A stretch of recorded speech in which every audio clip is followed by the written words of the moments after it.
자, 일단 문법 독해편 더 상승 문법 독해편에 대해서 제 유닛 1에 있었던 동사와 문장 성분에 대해서 얘기를 할 겁니다.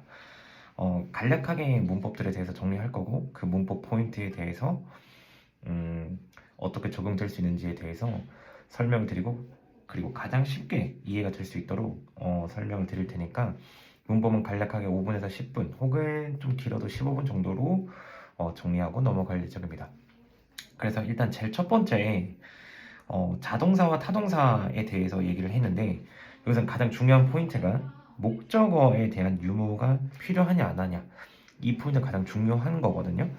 그럼 목적어라는 거는 일반적으로 명사라는 건데 동사 뒤에 명사가 있다라면 타동사라고 불리우는 거고 자동사는 쉽게 말하면 명사가 오지 않는다라고 하면 틀릴 수도 있어요. 왜냐하면 보어로도 쓰이기 때문에. 그래도 쉽게 타동사는 무조건 뒤에 명사, 즉 목적어, 다시 말하자면 을를로 해석되는 그런 목적어가 필요하지만 자동사의 경우에는 을를로 해석되는 즉 목적어가 필요가 없다. 명사는 올 수는 있다. 그래서 을를로 해석되는 이 명사가 오기 위해서는 자동사가 즉 자동사 전치사 형태로 써야 된다라고 하는 건데 이걸 어디서 배웠었냐면 보통 우리 학생들 같은 경우에는 빌드업이나 아니면 이센셜에서 배우기 때문에 얘를 보고 자동사 플러스 전치사를 보고 구동사라고 부르는 편이 맞습니다. 이게 이해가 가지 않는 부분들이 있을 건데 왜 굳이 이제 자동사를 이제 전치사를 합쳐가지고 마치 타동사 취급을 하냐라고 얘기를 할 수도 있지만 지금은 이 문법적인 것을 완벽하게 이해하고 문제를 풀자라는 용도는 아니기 때문에 단순히 이렇게 쓰이는 거구나. 이 이후에 만약에 구동사를 배우기 위해서는 조금 빌드업이나 이센셜에 가서 한번 정확하게 학습하는 게 아마 좋을 것 같습니다. 그래서 쉽게 자동사와 전치사가 만나게 되면 타동사가 될 수 있다라는 거를 이해하는 게 가장 좋을 것 같아요. 자동사와 전치사가 만나게 되면 타동사로 쓰일 수 있다. 대표적인 예시가 arrive at, wait for, 뭐 complain about 이런 식으로 있고 우리가 일반적으로 알고 있는 look at 이라고 하는 거나 look at 혹은 뭐 look after 아니면 look into 이런 것들이 일반적으로 여기서 해당하는 그런 구동사 즉 자동사 전치사라고 얘기를 하는 거예요. 그럼 얘네들은 뒤에 목적어를 쓴다. 즉 얘네 둘을 합쳐서 타동사라고 기억하면 되겠지만 타동사도 마찬가지로 마치 그 전치사를 왠지 써야 될 것 같은 그런 애들이 있단 말이에요. 그게 왜 그런 거냐면 여기 보면 enter 같은 경우에는 어디 어디에 들어가다. 즉 을를로 해석되지 않고 어디 어디에라는 말이 들어가기 때문에 해석이 들어가기 때문에 마치 뒤에 전치사 at이 필요할 것 같지만 at이 필요 없이 그냥 뒤에 명사만 써도 해석이 어디 어디에 들어가다로 되기 때문에 전치사는 필요가 없는 동사들이에요. 그러면 얘를 가지고 이제 학교에서는 어떻게 시험에 낼 수 있냐? 이 동사 뒤에 전치사를 써놓고 실제 지금처럼 전치사를 써놓고 이 문장 전체 중에서 틀린 부분을 올바르게 고치시오 정도로 나올 수 있는 거예요. 지금 you can call to me라고 했었을 때 너에게 전화할 수 있다 이렇게 얘기하는데 누구누구에게 즉 to를 써야 될 것 같은 생각이 들지만 call 자체적으로는 그 to를 쓰지 않고 그 동사의 의미 내에 누구누구 어디 어디에 라는 말이 들어가기 때문에 전치사가 필요 없는 거예요. 그래서 이거를 지워줄 수 있는 게 학교 서술형 문제에 포함될 수 있는 부분입니다. 그렇게 해서 쉽게 자동사와 타동사를 구분할 수 있어야 된다. 자동사 뒤에는 명사라는 게 보통 들어가지가 않지만 전치사와 함께라면 뒤에 목적어라는 게 쓸 수 있다. 포인트는 이거예요. 자동사 뒤에 목적어를 쓸 수 없다는 것과 전치사가 필요할 것 같은 타동사, 즉 전치사를 쓰면 안 된다라는 두 가지 포인트가 중요하기 때문에 웬만하면 여기 있는 단어들은 다 암기하시는 게 좋습니다. 그리고 얘네들 뒤에는 전치사가 필요 없구나라고 이해하는 게 좋습니다. 알겠죠? 두 번째로는 목적어 두 개와 함께 쓰이는 동사, 즉 우리가 사형식이라 불리는 것들이요. 사형식 동사들은 누구에게 주다, 즉 수요 동사라고 하는 것들은 수요 동사라고 하는 거는 말 그대로 누구한테 준다라는 의미예요. 한자인 거지 쉽게 말하면 주다 동사라고 생각하시면 되고 이것도 늘상 빌드업이나 이센셜에서 학습하게 될 겁니다.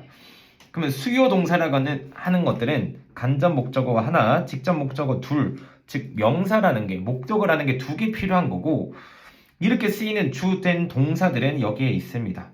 근데 얘도 마찬가지로 위에서 나오는 이 동사들, 밑에서 나오는 이 동사들은 두 개의 종류들은 전부 다 정확하게 암기하시고 여기에 쓸 수 있다라는 것들을 선생님과 한번 확인하고 테스트 시에 정확하게 답변할 수 있어야 될 것으로 보여요. 왜냐하면 밑에서 이제 나오는 것들이 수요동사, 즉 목적어를 두 개 써서 누구누구에게 이것을 주다라고 얘기를 할 수 있어야 되는데 쉽게 4형식에서 3형식으로 만들 수 있다. 요거를 이제 문법을 조금 공부하지 않은 학생들에게는 이렇게 설명하는 건 좀 어려울 것 같아요. 4형식은 누구누구에게 그 다음에 무엇을 주다라는 것, 즉 간접 목적어라는 것과 직접 목적어. 간접 목적어는 받는 사람을 얘기하는, 보통 받는 대상을 얘기하는 거고 직접 목적어는 받는 물체나 무언가를 얘기하는 거예요. 근데 3형식으로 바꾼다 그러면 형식 공부를 하지 않는 학생들은 조금 힘들 수 있으니까 쉽게 말하면 이런 겁니다. 내가 누구누구에게 주는 것을 강조하고 싶을 때는 그대로 써요. 4형식으로. 근데 3형식으로 바꿀 때는 누구누구에게 준다는 내용보다는 내가 주는 이 대상 자체를 조금 더 강조하고 싶기 때문에 그렇게 바꾸는 경향이 있어요. 그랬을 때 3형식으로 바꾸면 누구누구에게가 뒤로 옮겨가게 돼요. 즉 여기서 나오는 me라는 것들이 뒤로 이동합니다. 여기서 young children이라고 하는 간접 목적어가 뒤로 이동을 하고 여기에다가 전치사를 붙여주는 거예요. 전치사 to나 for 혹은 of 같은 거를 써줍니다. 여기에는 of가 안 나와 있기 때문에 그리고 of는 ask밖에 쓰지 않기 때문에 제외시키고 to나 for에 대해서는 암기하면 사실 이 동사들을 다 하나하나 암기하기가 어렵기 때문에 선생님이 하나 좋은 팁을 하나 얘기해 드릴게요. 뭐냐면 내가 하는 행위 자체가 두 개가 겹친다라면 for를 쓰지만 단순히 주다라는 행위 하나만 있다라면 to를 쓰는 거예요. 예를 들어서 buy라고 하는 동사들은 물건을 사는 것과 그 다음에 주는 것과 라는 행위가 두 개 있기 때문에 for를 쓰는 거예요. cook이라고 한다면 요리를 해서 주는 거기 때문에 행위가 두 개 있다라고 간주합니다. 그래서 for를 쓰는 거지만 일반적으로 저희가 알고 있는 give 같은 경우에는 그냥 단순히 주다라는 의미이기 때문에 to를 쓰고 show라는 것도 보여주다, 즉 우리가 보다라는 것과 선생님 주다라는 게 두 개의 의미가 같은 게 아니에요 라고 하겠지만 보는 것 자체가 뭔가의 행위가 가미된 건 아니기 때문에 단순히 주는 걸로만 인식을 하는 거예요. teach라는 것도 그렇고 근데 여기다 보면 만들어주다, 즉 만들다는 행위가 뭔가 더해지기 때문에 for를 쓰는 거라서 그러면 이 문장 여기에서의 이런 문제 포인트는 당연히 to나 for를 쓸 수 있는 동사가 정확하게 적합한지 안 한지 거기에 대해서 많이 다룰 확률이 높습니다. 정리하자면 자동사, 타동사는 전치사가 들어가냐 안 들어가냐 그리고 타동사에 전치사가 안 들어가야 되는데 들어가는 경우를 구분할 수 있어야 되고 두 번째는 수요동사에서는 4형식 동사에서는 그 동사들을 다 기억하고 전치사를 쓸 수 있냐 없냐 to를 써야 되냐 for를 써야 되냐라는 게 문법 포인트인 것 같아요. 그래서 한 장 넘어가 보자면 그 뒤로는 지금 주격보어와 함께 쓰이는 즉 이 형식에 대해서 얘기를 하고 있습니다. 학원에서 가장 제일 먼저 배우는 이 동사들은 이 형식 동사라고 하는 건데 빌드업과 이센셜 늘상 많이 외웠기 때문에 아마 신텍스를 공부한 학생들은 이걸 굳이 어렵게 느껴 하지도 않을 거고 이런 동사들을 이미 다 외웠을 확률이 높습니다. 근데 안 외우셨다라면 안 외웠던 친구들이라면 여기에 나와 있는 모든 동사들을 다 암기하는 게 좋아요. 왜냐? 이 동사를 뒤에는 아까 전에 얘기한 것처럼 명사가 올 수도 있고요. 형용사도 올 수 있어요. 그러면 지금 아까 전에 자동사와 타동사의 구분에서도 조금 복잡한 게 생기죠. 자동사 뒤에는 명사가 안 온다라고 생각했었지만 보어로서 명사가 올 수도 있고요. 그 다음에 두 번째 포인트는 자동사 뒤에는 형용사, 즉 보호 자리에는 형용사가 쓰여야 되는데 여기 보시면 부사는 보호로 쓰이지 않는 것에 유의한다라는 게 중요한 포인트예요. 즉 밑에 보면 stay warmly가 아니라 warm이라는 형용사가 들어가 있다는 거고 got tighter이라고 했었을 때 tight라는 것 자체가 형용사이기 때문에 쓰이는 거지 tightly라고 쓰면 되지 않는다라는 거예요. 즉 보어에는 이 동사 뒤에는 웬만하면 형용사가 쓰이는 게 맞지 부사가 들어오면 안 된다. 이 동사를 보자마자 형용사라고 생각해줘야 되는 거지 부사를 생각하면 안 된다라는 게 가장 중요한 포인트라고 생각해 주시면 됩니다. 그래서 여기에 나와 있는 단어들을 다 외우라고 하는 거예요.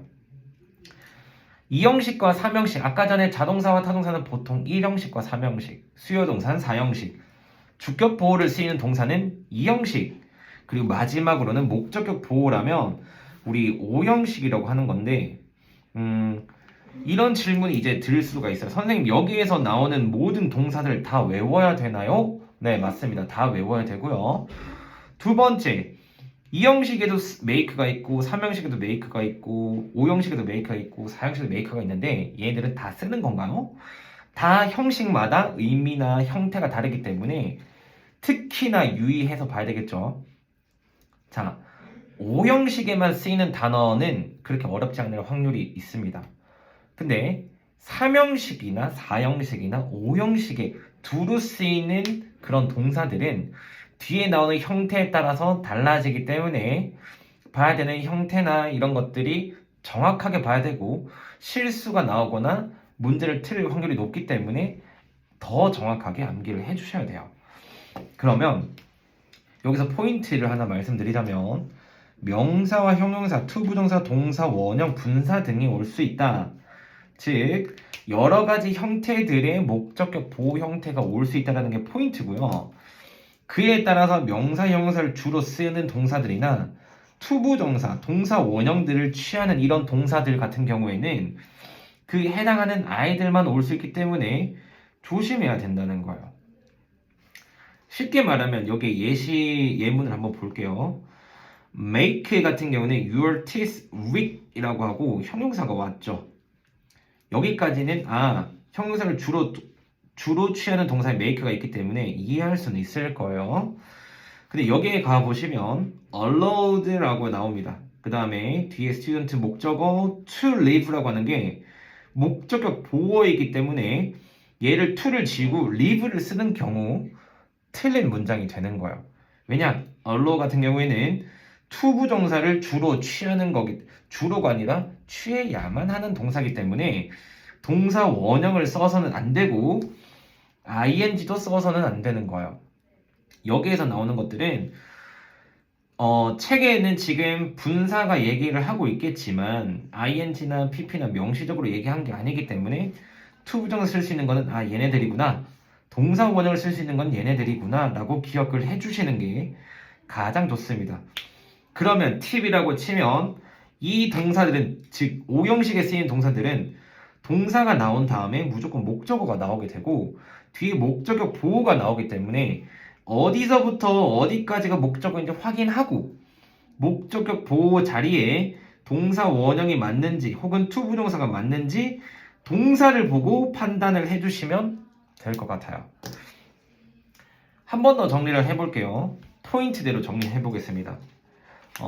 첫 번째, 자동사, 타동사의 유무에 대해서는 이런 전치사가 쓰이냐 안 쓰이냐, 그리고 타동사에는 전치사 쓸 수 없는데 쓴 상태라면 없애줘야 한다는 게 가장 큰 포인트고요.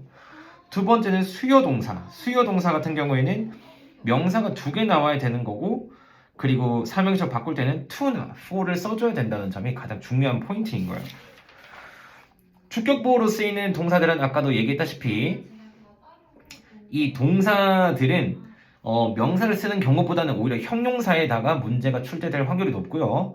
이 동사 뒤에는 형용사가 와야 되지 부사로 쓰면 안 된다라는 게 가장 중요한 겁니다. 마지막 라스트 5형식 동사들은 목적 보호 자리에 to 부정사나 동사 원형의 경우에는 동사마다 쓸 수 있는 게 다르기 때문에 그에 대해서 명확하게 정리하고 암기해 주시는 게 가장 좋은 학습법을 생각해 볼 수 있을 것 같습니다. 네, 그래서 여기까지 해서 사실 이 정도를 만약에 이해를 15분 안에 이해를 한다는 게 사실 불가능할 거예요. 그렇기 때문에 평상시에 공부하는 그런 신텍스에서 이미 이것들을 다 외운 학생들 같은 경우에는 이미 이 어법들이나 문법들에 대한 문제가 어렵지 않을 거란 말이죠. 즉 우리가 내신 성적을 올리기 위해서 사실 내신 자료들을 열심히 공부한다라고 생각을 하겠지만 실제 내신을 겪어보게 되면 평상시에 나의 공부 습관이나 나의 진도에 따라서 어법을 공부하고 어려워할지 혹은 쉽게 될지는 평상시 내신 이후의 그런 자기 공부 습관이나 수행도에 딸려 있다는 거예요. 그러니까 이 강의를 듣는 모든 학생들은 웬만하면 신텍스 이센셜까지 끝내가지고 이런 문법 강의는 굳이 안 들어도 될 정도의 실력을 만들어서 뒤에 나오는 지문 공부에만 유의해 주시면 될 것 같습니다. 네, 일단 문법은 여기까지 하고 지문으로 만나 뵙겠습니다.